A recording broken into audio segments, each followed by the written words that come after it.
excited to invite to stage our three experts.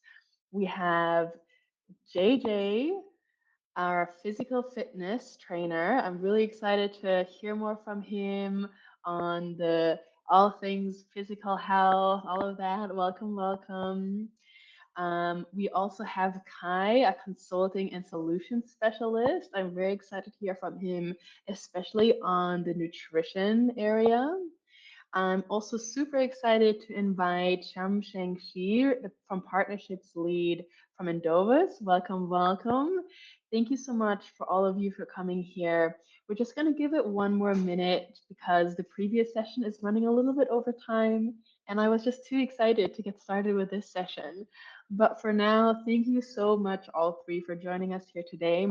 I know this is the last session of the festival, but that is not the least at all.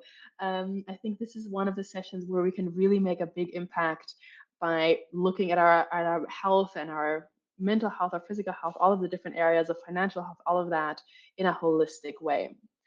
So let's take a look if we have some first people dropping in. Here you are. Welcome, welcome. We'll have some polls later on where you can interact with our panelists. So do, stay ready, stay active. And as I mentioned, if at any point in time you have any questions, feel free to put those in the chat as we go.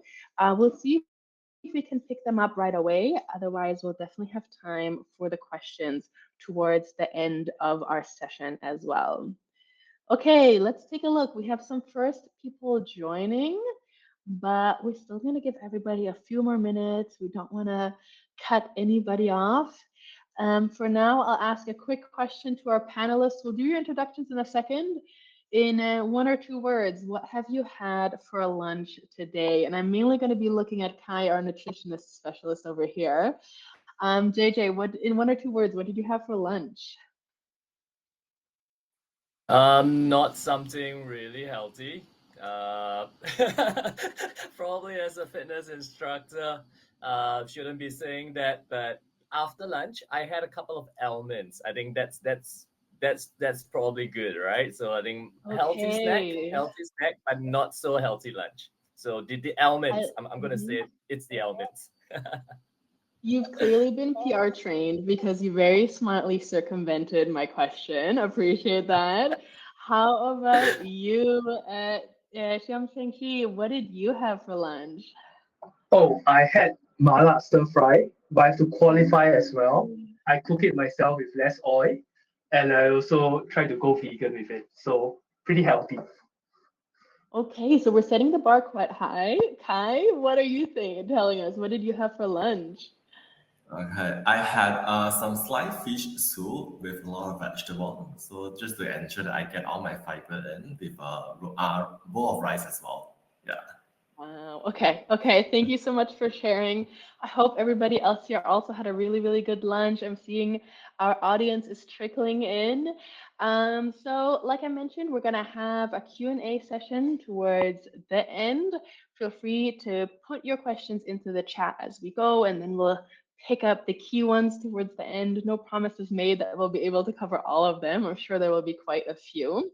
But just to make sure that I introduce our panelists one more time for everybody here now, I am super excited to invite JJ, our physical fitness trainer. We have Kai, consulting and solution specialist here representing nutritional health as well.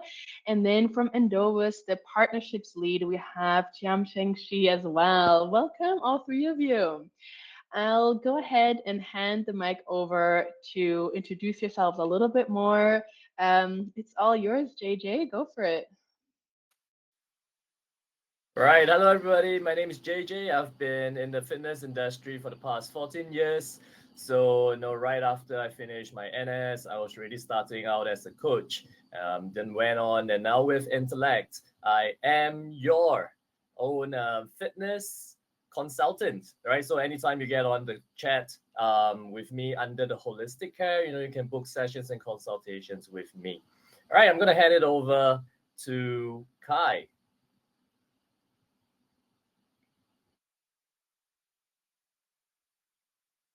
right. Hello, everybody. My name is Kai. As Linda mentioned earlier in the session as well, I'm part of the client solutions and consulting team here with Intellect. So I was academic trained in psychology, but I was really much focusing on how to, for example, what are some really, really helpful way for us to build certain habits. What are the things that we can also take note of? Sometimes, whether or not it's some smaller things that we do in our daily life as well. So at the same time, I'm also a corporate speaker at certain events as well, and also a trainer for certain topics with Intellect. All right, so moving on, I'm going to pass the time to Sheng Shi for his introduction.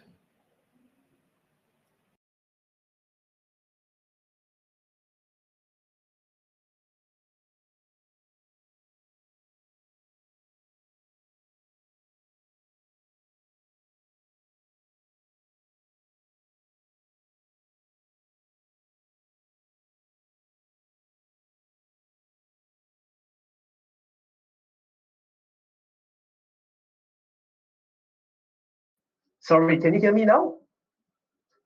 Oh, good. Okay, so yeah, I was just sharing that the partnership lead for Endowus, and we are Asia's largest independent digital wealth advisor. We help our clients manage their pension money like CPF as well as cash investments. So financial literacy is a huge part of what we do. And I'm very happy to go and share with you how to budget and invest better. I've always loved working with money. I like to earn money, save money, manage money. I previously was the content marketing lead at Endowus, and writing articles about money management and investing has always been a big part of what I do. Yep, that's all from me. And I'll hand the time over to JJ now to go through his session. JJ, if you can get on, thank you. Thanks, Sheng Shi. Thank you very much. Right, so let's get started with a poll, everybody. I just want to see, what issues do you face normally when you exercise, right? So is it like you don't exercise because you get injured so often? Is it also could be, there's a lot of muscle soreness, and that reduces motivation because you're so sore, right? The next day, and you just can't do anything else. You can't even get out of bed properly. Like your ab muscles just hurt from core exercises and sit-ups. But then some others could be, doing a lot of exercise, but not much results. So why is that happening, right? You're thinking about this. You're getting a bit confused, and I'm spending so much time. So let's see. Some of y'all go to the gym, it's crowded, you don't know what to do, and some just don't know how to get started. So let's see. Yeah, wow. So I think a lot of muscle soreness. How hard are you exercising? Right. Okay. So doing a lot, but don't see much results. Yeah. So these are some, in today's session, I'm going to be talking about 5 key technique and priorities, right? Key priorities on exercise. So with this new mindset, this broadened perspective after today, you're going to realize that, hey, these are some of the things that can be solved, right? Okay, so let's just move on. So we're going to talk about it. So here's a scenario that I'm going to just run through it as I move through the 5 various training properties. All right, so as somebody who is new or who has exercised before, all right, and going into the gym, when you see the first exercise, so let's say we talk about shoulder presses, okay, shoulder presses, what would the first thing that you would think of? Perhaps is to set the weight and to think about how many reps do you want to do, right? Because usually in a program, they will already say, between 8 to 12, 10 to 15, and you have that number in mind. And then you will adjust the weight based on that, right? So once that is done, as you get into it, you realize that, hey, on good days, you can do more than the actual number that you set. But then you would just stop at the number that you already have in mind. Like the program says 15, you stop at 15. For example, another example could be, let's say if you plan to run or go for a jog, right? And you set yourself to do a 3 kilometer on the watch. And when you hit 3, and then you just stop. And you realize that, hey, on a good day, I can actually do 4. But where am I stopping at 3? See that? Okay. So there's a lot of variables in exercise. And how do we then match those variables to the concepts where then a program is then effective and efficient at the same time, right? So we're going to talk through 1 to 5 right now. So there are 3 main priorities that needs to be kept consistent. So number 1 is your technique, right? So let's talk about shoulder presses again. So in shoulder presses, the technique is super important so that you don't injure your shoulder joint, right? And then your elbow and your wrist as well. So the joints and the tendons usually are quite injury prone if your technique is off, okay? So that's number 1 thing we need to be consistent about. Number 2 is your range of motion. So for a shoulder press, again, we want to go full range all the way up, all the way back down again, somewhere near the nose and up again, right? So as you get tired, if your main priority is repetition, you'll realize that towards the end, you won't go down as much anymore. You won't go into that consistent range of motion, right? You would start to cheat a little bit just to finish up the 15. And that makes the exercise less effective. Now, third one would be then the pace, the tempo, or the rhythm. Again, shoulder press. When you're not tired, we follow a 2-2 rhythm. What does 2-2 mean? Going up for 2 counts, coming back down for 2 counts. All right, so that's the 2-2 rhythm. But when you get tired, what do we then do? We want it to end faster, right? And therefore, we go faster. And when we go a lot faster in our movement, there is momentum. So momentum increases. As momentum increases, our tension on the muscles decreases. So when tension decreases, is your exercise effective or not? Not so much anymore, right? Especially if you're working on strength and conditioning. Tension is the main thing, okay? So now we know 3 things need to be kept consistent. So then 4 and 5 are the variables that we're trying to play with. As the general population, no, we're not athletes. We have work that we need to do. We have other stresses in our life as well. We need to manage, time with family and so on. Therefore, performance day to day is going to be varied. And once we know that, on good days, we can push up the repetition range a little higher and the weights a little bit higher as well. All right, getting to the point of close to fatigue, about 80% of your effort level or 80% of your fatigue level. And when you hit that zone, you realize that your technique, range of motion, and your pace can be maintained. And when we maintain that, we greatly reduce the risk of injury and excessive muscle soreness, right? So these are 2 key things that usually stops people from exercising consistently, okay? And then on a bad day, we then realize that, hey, after the first set, it doesn't feel quite right. We know an energy level is going to be down. We then reduce your repetition range or reduce the reps while maintaining technique, range of motion, and pace and rhythm, okay? So besides weight training, we'll talk about running as well, or other forms of exercise. So let's say like Pilates, yoga. If you do a sport, you can follow these 5 training properties as well, okay? So always think about your technique, the skill that you use, all right? Your running cadence, that it will be your pace and rhythm, all right? The range of motion would then be your stride. What's your stride length like, all right? Then repetition range would be how long duration that you're running for. Your weights would then be the intensity, the pace that you're running at, right? So all of this can be adjusted, especially 4 and 5. We want to keep them as variables. Focus on that top 3, keeping them consistent. Okay, so hopefully by the end of today's session, you have a better understanding and mindset on how to exercise safely, effectively, and efficiently. And if you realize that, hey, JJ, I really want to speak to you about my current goals and objectives, hit me up on the Intellect app, and I'll be there under the holistic section. We can always run a chat.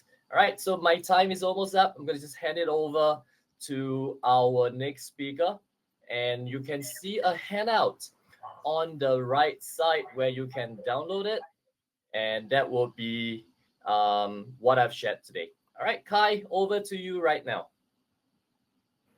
All right, awesome. Thank you so much, JJ. Now that we have learned how to move better, let me spend some time to share with all of you today how do we then eat better in our life, right? Before I officially begin by sharing, I am quite curious to hear from everybody here. Let's do a quick poll, right? So on a scale of 1 to 5, with 5 being the healthiest, how healthy do you think your diet is?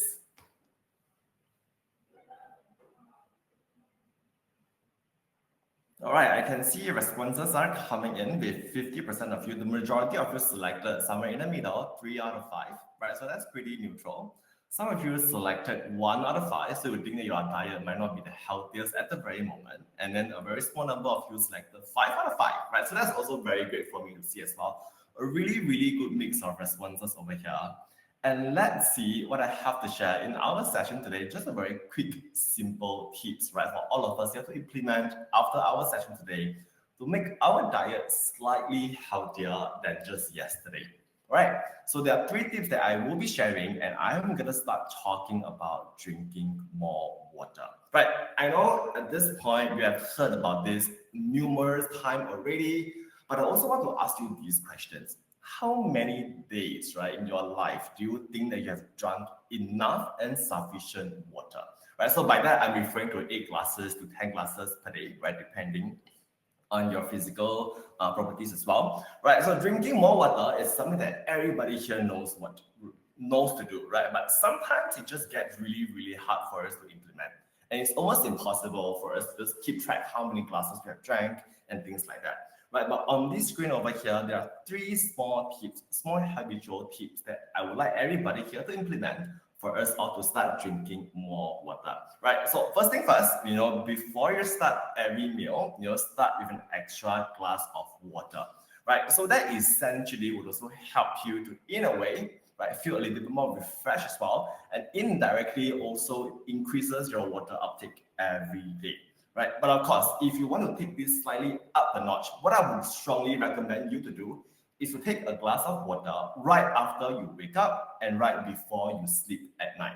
Right. So that's also some smaller ways, smaller habits that you can always do to increase your water uptake. And more often than not, sometimes you don't even know, right? Because it's so habitual to you already. Right. At the same time, if you want to try, always keep a water bottle close to you at all times, right? When I refer to a water bottle over here, it means that it's a water bottle with water, not an empty one. So do ensure that drinking water to you is always accessible at all times. For example, when you're watching TV, have one near your couch. When you're working from home, have one near your desk. Or even when you're working in the office, bring a water bottle with you all the time as well. Right. So last but not least, if you need a little bit of a reminder when it comes to drinking water, always use the technology to help you as well. Your phone, your reminders, your alarm, or even your calendar at work as well. Set recurring reminders every 1 hour, 30 minutes, to remind yourself to drink more water, whether or not you are working, whether or not you're just hanging out with your friends as well. All right. So that's the first habitual tip that I'd like to share with everybody here today. Moving on from this one over here, I know the next one will be really, really relatable to most of you, especially to myself as well. Right, so I'm sure at a certain point in your life, especially at night, we will be craving for something sweet. Right, for example, it could be just, you just want a piece of cake, right? A bubble tea, for example, something really, really sweet. You feel that sugar cravings as well. So the next time you're thinking about that, what I would really, really encourage you to do is to consider a different alternative, right? The next time you want to have a piece of cake, right? Consider some option that you can see on the screen over here as well. Dried dates, chocolate oatmeal, fresh fruits, or even just dark chocolate. Right, so but of course, at the same time, I would also recommend you to not just start with all 4 over here. So to restore 2 out of 4 that you can see on the screen. My personal favorites would be dried dates and fresh fruits. I always have them at home as well. And what I find really works for me, because back then I used to think that preparing fruits, cutting fruits can be a little bit of a hassle, a little bit of a chore. What I find a little bit more sustainable for my own lifestyle as well, I'll buy a lot of fruits. Some could be fresh and I'll have to prepare them myself. Some could be cut fruits I can just eat immediately whenever I want to, or even just on the go. Right. So these are also smaller tips, but they may slightly be more convenient, but at the same time, they may also cost more as well. So when it comes to habits like this, what I also really want to emphasize here is that depending on your lifestyle, your own preferences, and also, for example, your environment as well, so tweak it to fit into your own lifestyle too, right? But this is the second one that I think would be pretty relatable to most of you and definitely worked out pretty well for me as well, right? The very last one that I really want to share in our session today is this one, right? So something that I believe that it would be really helpful for all of us here to practice too, which is called the healthy plate, right? So imagine right now, you are going to get your dinner and you're looking at your plate over here as well. So how do you ensure that you are getting all the nutrition that you need? A very, very good benchmark here over is that when it comes to your plate, you can always fill a quarter of the plate with whole grains. Right, so that can include things like your brown rice, your wholemeal breads, and so on and so forth. Aside from that, the other quarter can then be filled with a good sources of proteins as well. So that could include things like tofu, fish, chicken, some meat, right? So this would be the source of protein that will come from, right? The last half of the plate, that's when you can fill them with fruits and vegetables. But so that's when your fibers, vitamins will come in as well. So this will be a really, really good balance, that you will have to, as long as you practice this. But of course, at the same time, when I was talking about that, remember, before you have all your meal, start with a glass of water. Right? So once again, that will be something that we can always just start with. In a way, subconsciously helping us to increase our water intake as well in our daily life. Right? Alongside with some other tips that I was also sharing earlier too, right? So when it comes to that, just some concluding remarks from me as well. There is this particular quote that I really want to share with everybody here. When it comes to eating healthy, most of us think that it will be a hassle, right? We have to really, really look at our portion. We always have to cook our own food, eat out a little bit less, to be considered healthy. But more often than not, right, eating healthy is not only about removing foods, but also adding healthy options as well. So that's when I was talking about, for example, eating more fruits, eating more vegetables, substitute, your sweet cravings with things like fresh fruits, dry dates and things like that, and drink more water. So that's also something really, really important as well, right? And when it comes to building habits like this, it might be a bit of a change, right? To your lifestyle, to what you like eating, your preferences and things like that. So what I would really encourage everybody here to do is that start small. If not, start very small, just one step at a time.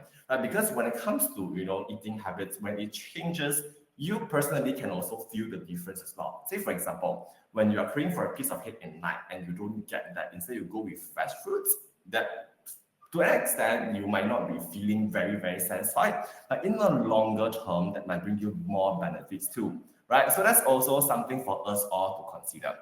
Right. So before I end my particular segment over here, I want to do another poll to inspire everybody here as well. So in the past 5 minutes or so, I shared 3 tips over here. So I want everybody here to just pick one, right? That you will start immediately today, if not tomorrow, that you want to practice to eat a little bit more healthily moving forward. All right, so think about your lifestyle changes, think about what works the best for you, right? So your responses can be really, really different. So ultimately, it's something that works for you, sustainable for you, and also important to you at the same time. All right, so with that said, that's the end of my segment today. I'll pass it on to Sheng Shi for his segment on Budget Better.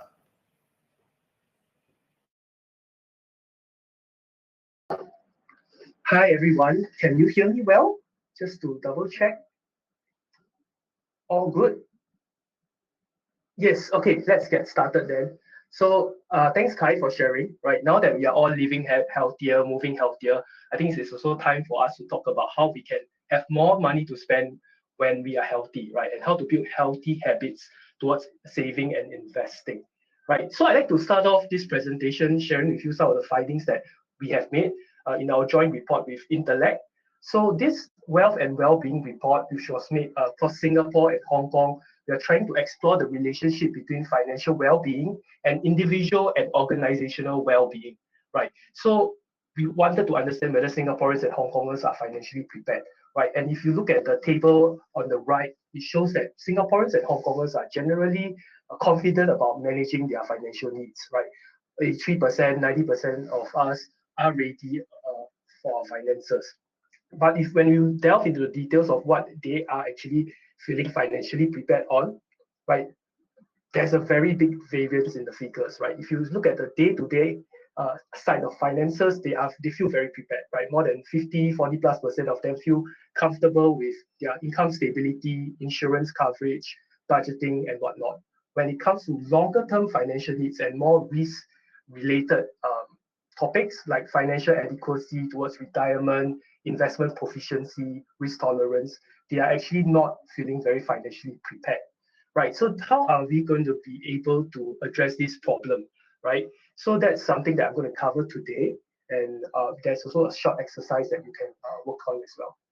Right, so before I get into the details of how you can budget better and invest better, I thought it's a good time to start sharing with you what are key investing principles that everyone should agree on and everyone should be able to execute well on, right? So it's not anything crazy like stock picking or even options trading, right? Something that even those of us who are not the most financially savvy or who are more risk averse will be able to, take baby steps towards. Right. The first and most important factor is to invest very mindfully. Right. So how do we go about doing that? If being very mindful in investing is to make sure that we have the expectation that we will have a positive outcome at the end of the investment journey, right? And therefore, we will avoid taking speculative or gambling behavior when it comes to investing. Okay, so that's the first thing, right? Have a clear goal in mind, right? That could be a sabbatical that you want to have in 5 years' time, right? And try to put a figure towards it, right? So that you have a commitment towards it, right? So for example, a sabbatical could for 3 months could potentially cost you 30,000 Sing dollars, right? Just using as an example, right? The second thing towards investing properly is to diversify broadly, right? It's so easy nowadays to buy a big basket of underlying securities through a fund rather than buying a single stock, right? So don't try to put all your eggs in one basket. Buy a portfolio, a fund that contains a portfolio of underlying securities. That is also something that you should bear in mind, right? The next thing is not to try to time the market, right? I think for many of us as Asians, we try to, get a good bargain, try to buy things cheap. But when it comes to investing, unfortunately, the market highs often is preceded with even new higher market highs, right? So don't try to time the market. If you want to bargain, try to leave it towards your online shopping, right? The other thing is to make sure that you start early when it comes to investing. Nowadays, investing is a lot more accessible. You can start with $100, $1,000, right? It's important for you to get started so that time is working at your side, right? So that you can let your wealth compound over a longer period of time. Right, and then of course related to that is of course making investing a habit, right? So similar to eating well, similar to moving well, right? Make investing a habit so that it doesn't feel like a chore when you have especially a much larger money to manage. Okay, so that is the key investing principles. So I'd like to get you to join me to try out this investment calculator. I'll drop the link on the chat as well. Just a moment. Yes, so you can either click on the link in the public chat or you can just scan the QR code and key in the details on your phone. Okay, so it's a very simple exercise. For those of you who are, not so enthusiastic about mathematics, we have a calculator in place so that the calculator just do all the heavy lifting for you. Okay, so I'm just going to go through some of the steps towards systematically thinking for your longer term goals. And if you can just join me towards as I talk through it and key in the figures that make sense for you, that will be a work exercise for both of us, right? So the first thing that you need to do when it comes to thinking about slightly longer term financial goals, right, is to think about what are you using that money for specifically. Okay, so that using back the sabbatical example that I gave, I want to get a sabbatical 5 years later for a period of 3 months, and I estimate that this 3 months worth of sabbatical will cost me $30,000, right? So what I need as a financial goal is to save and invest so that I have $30,000 in 5 years' time, right? So for some of you, this might be money for a housing down payment.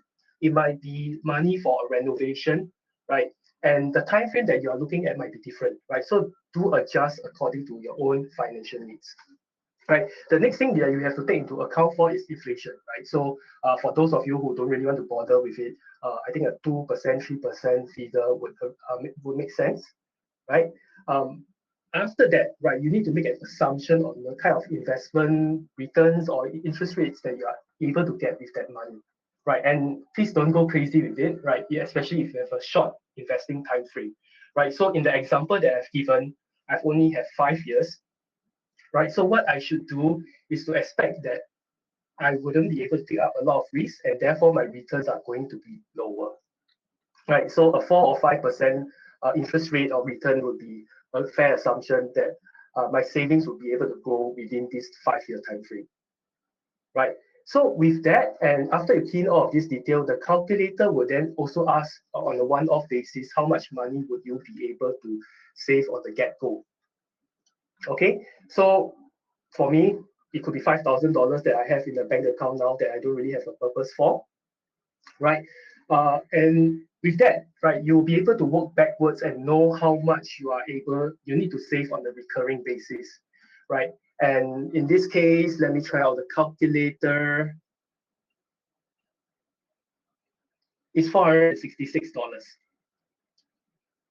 Okay, so that's how much I need to save and put aside in that account that earns me 4 or 5% on a monthly basis for me to reach that $30,000 after inflation, right? So if you feel that the monthly amount that you need is too high, then you probably have to adjust that $30,000 down, or maybe even save for a longer period of time, right? So that is what I mean with point five, right? Are you able to afford to save towards that goal? And how are you going to be able to adjust the amount that you need to save or the time period that you need to save, right? So that you are able to work towards that goal, right? And lastly, of course, you have to build a habit towards investing and saving for that goal. Okay, so I leave you to go and play around with that link as and when you need to do a bit of financial planning, be it for yourself or your family or your spouse. And this could help you be a bit more systematic with how you think about saving and budgeting.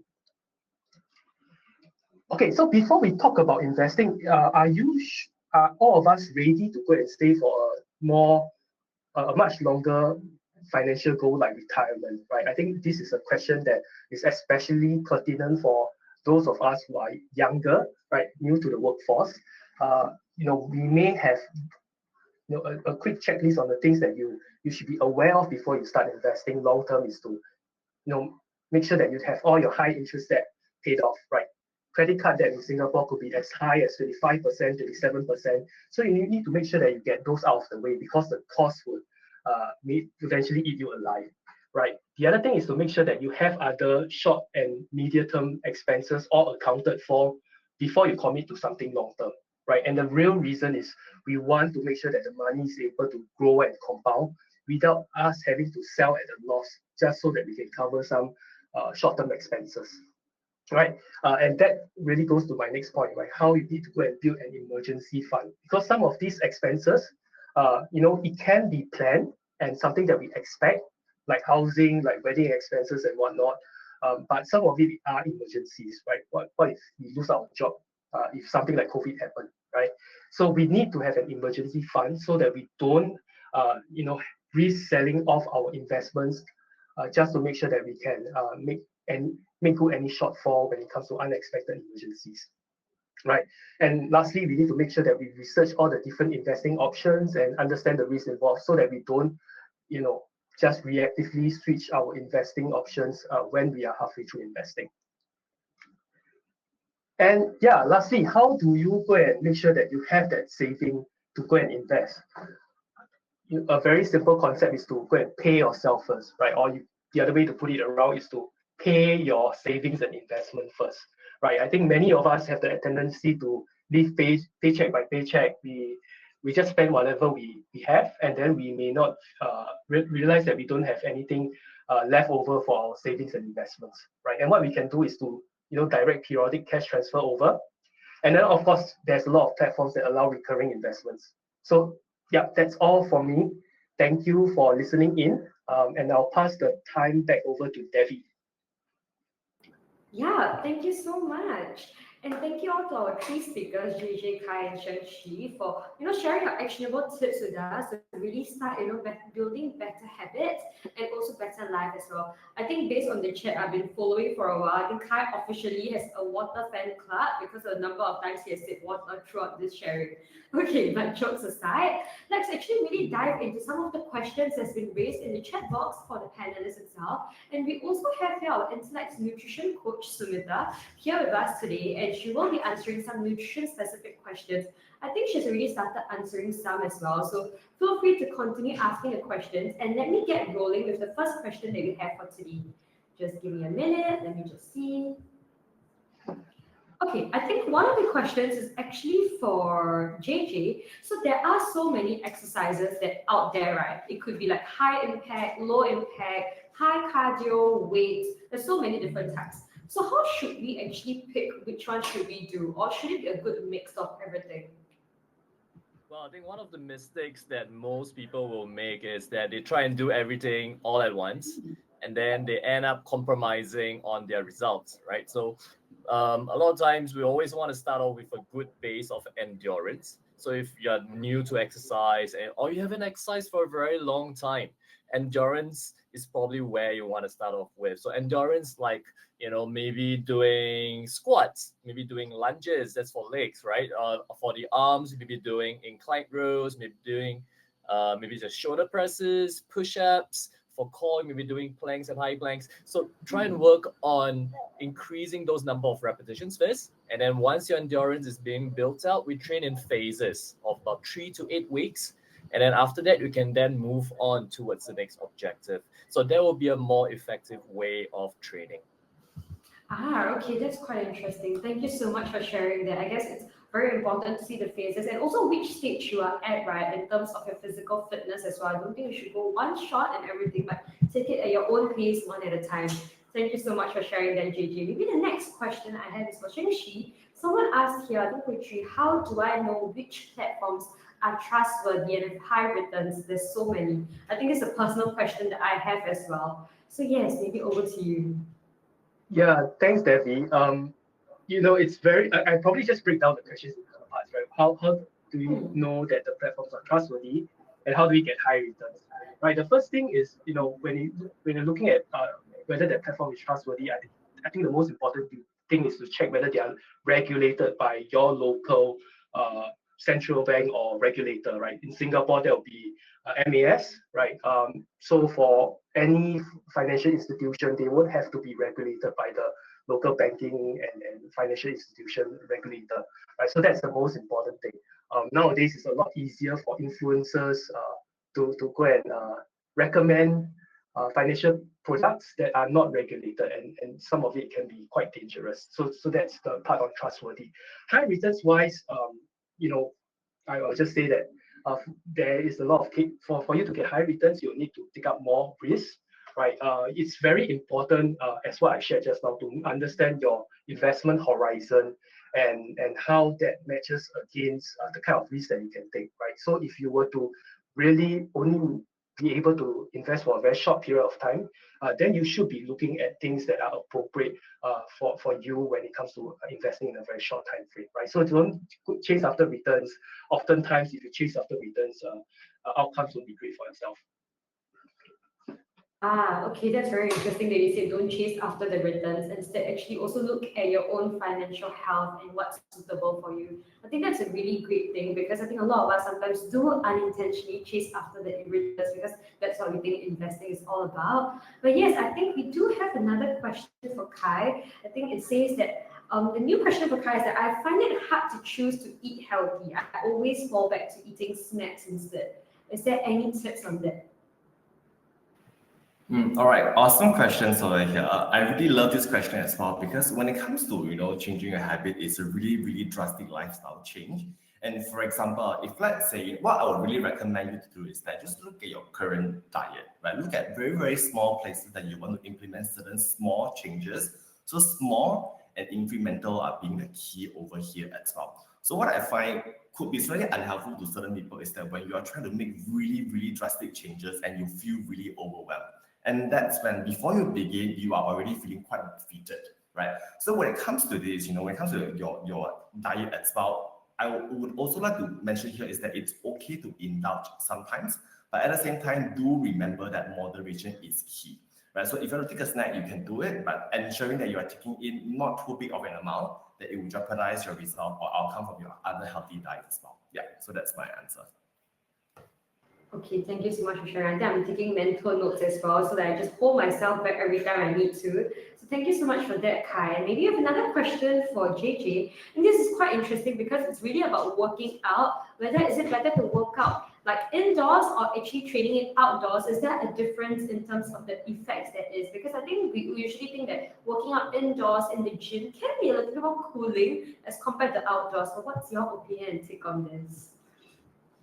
Yeah, so definitely the climate temperature is truly important. So at high levels of heat, it does affect performance to a huge degree.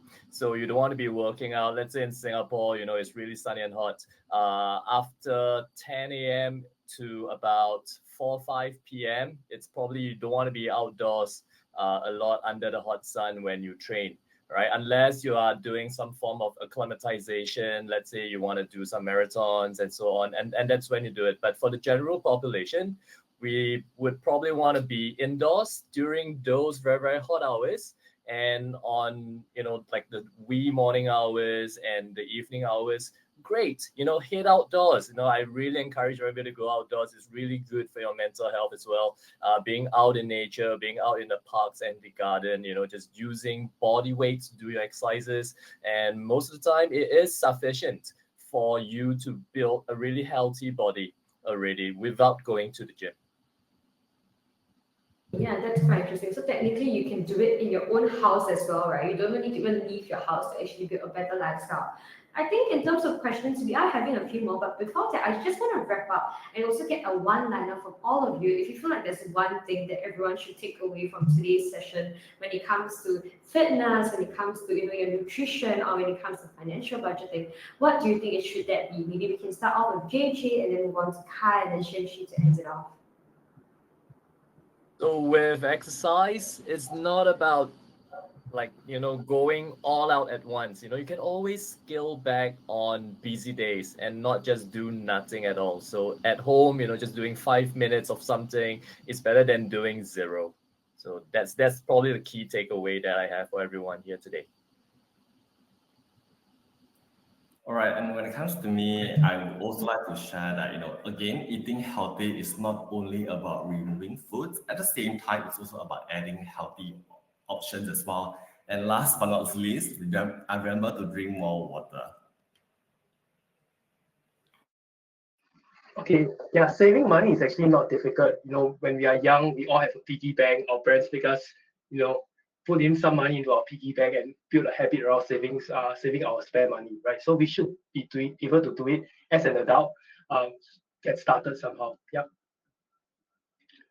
Yeah, thank you so much. I think three of you have really given us very intentional habits that we can actually incorporate it in our life seamlessly. And I really appreciate it. And I'm sure everyone who's been interacting in the chat box and with us here today have enjoyed and really appreciated it as well. We are perfectly in time to actually end today's session. And I hope all of you had fun and also gained some insights in the different sessions that we had throughout today. And we'll also be able to walk away with helpful insights to better your mental well-being in your organization, in your communities, and your personal lives.